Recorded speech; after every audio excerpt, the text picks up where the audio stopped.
Hey guys, welcome back. Just want to get this other video out real quick to you. So we're going to talk about the wind window, and this is basically the window in which the kite moves around in, because you're stationary and there's lines attached to the kite, typically 21 meters long, and then on bigger kites you can shorten them or extend them, and that's another way to kind of manipulate the size of the kite that you have with the power of wind that's coming along with your body weight. There's not a real formula, but you'll get it down really quick. Most people just stick with their 21 meter lines, and not too many people are playing with shorter lines versus longer lines. They're more dealing with the size of the kite versus how strong the wind is. But we'll get into all that later. Just give you some stuff to look forward to, that there's a lot more of this sport than what meets the eye. And so anyway, we'll get into the wind window here.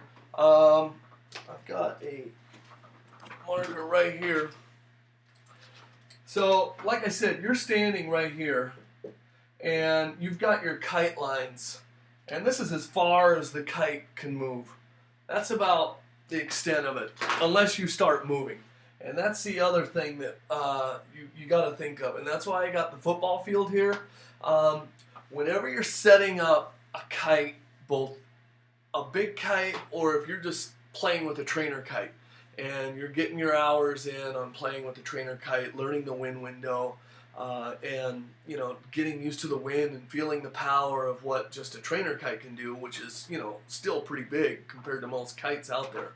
And so you want to get in the habit of looking downwind. If you're going to play with a trainer kite, you at least have to have a football field all the way around you.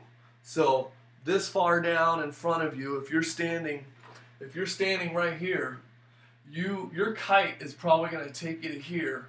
And what happens to a lot of people, so your kite will be flowing around in this area, and you'll be right here in the goal area, or the infield, or the end zone, excuse me.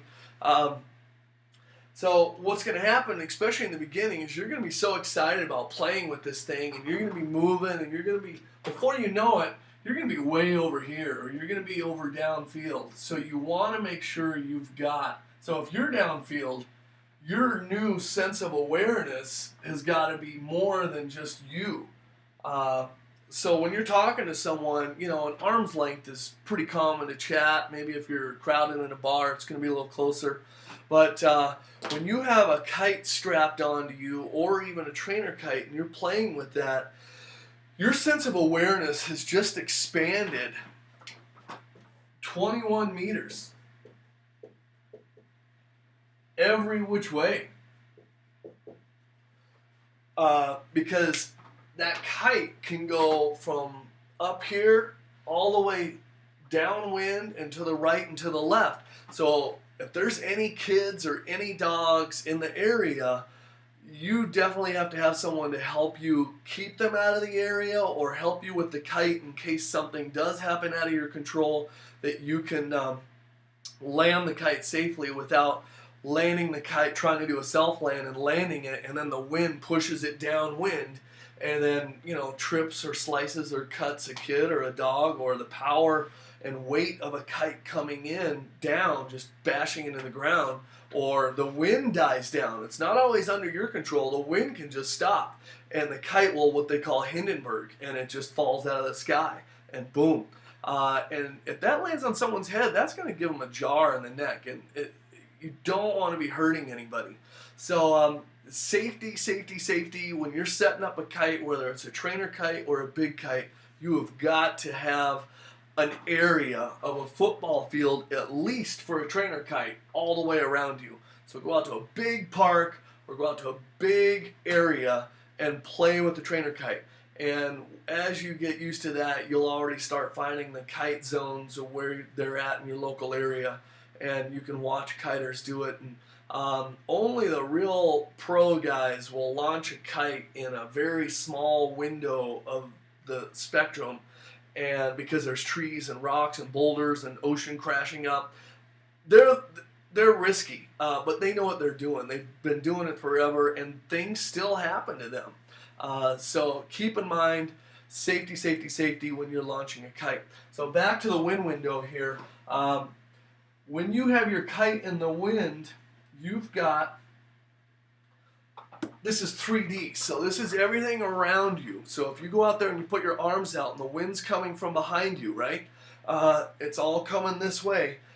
Your arms and everything in front of you is the wind direction, and that's where the wind window is going to be.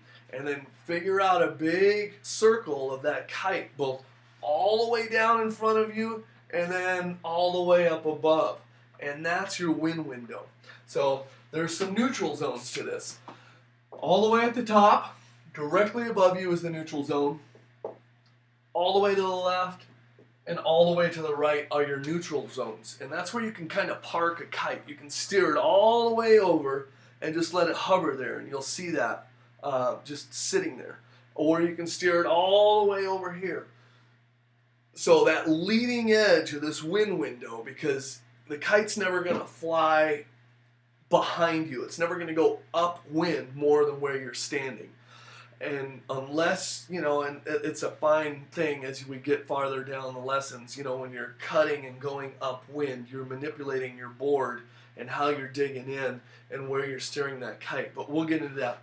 So anyway, your leading edge of the wind window is what's most important, because that's where you can always park it. You can always just bring it straight to the top. If you're playing with it down here, you can always bring it up and it's parked at the top.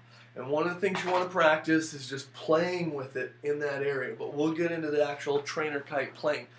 So the neutral zones are the leading edge of this wind window. All this back here is a 3D curve. So if I was to reverse it and the wind was coming this way and this guy's facing us, this wind window will come out to the horizon right here, and it'll encompass all this area. So just to get your mind thinking.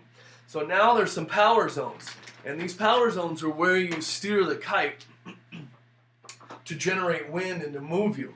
So anytime you take your kite and you start bringing it down here in this zone or over here, these are more power zones and directly downwind, you know, to this degree.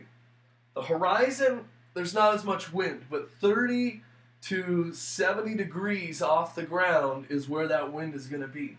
So that's the wind window. A real basic fundamental of neutral zone is at the top, leading edge, both left and right. But the power zones, when you start doing figure eights to generate power, you're going to be doing this in the air, downwind, and you're just going to be playing around. And you're going to get a feel for this. And this is why every school, every class, and before you even tap into a big kite, you got to understand wind and how to play with it. So they're going to put you in a trainer kite, and they're only going to give you like an hour or two. And that's all that's going to really come of it. And you're going to need a good 10 hours of trainer kite. But you've already spent a lesson on the trainer kites, or spent money on a lesson, and now you want to buy a trainer kite so you can get your 10 hours in at least, because your ideal time on that, you want to be flying this thing around one-handed without looking at the kite, and know exactly where it's at all times, because you're going to be putting on your board or strapping your boots, whether it's on snow or water, you're going to be playing around. So you always got to intuitively know where that's at. So you start playing with this wind window, and you get comfortable with where it is. So first off, you do the figure eight, like I said, just in the big wind window. And then take it in half and do your figure eight on this half. And then try to do a figure eight sideways. You know, like this way, as opposed to, you know, more vertical.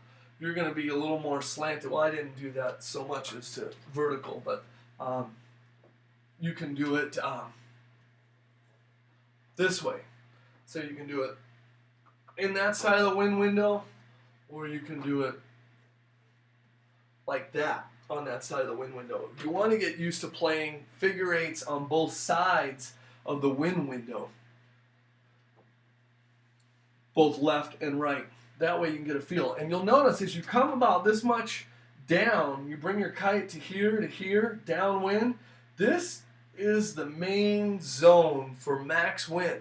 So you're going to steer your kite through this box right here to generate max wind to lift you off your butt off the ground and to get you on your feet, both on the water and on snow. So that's how you're going to do it, but you want to understand how it works and you want to play with it. So that's your 10 minutes. We'll get you some more on the next one.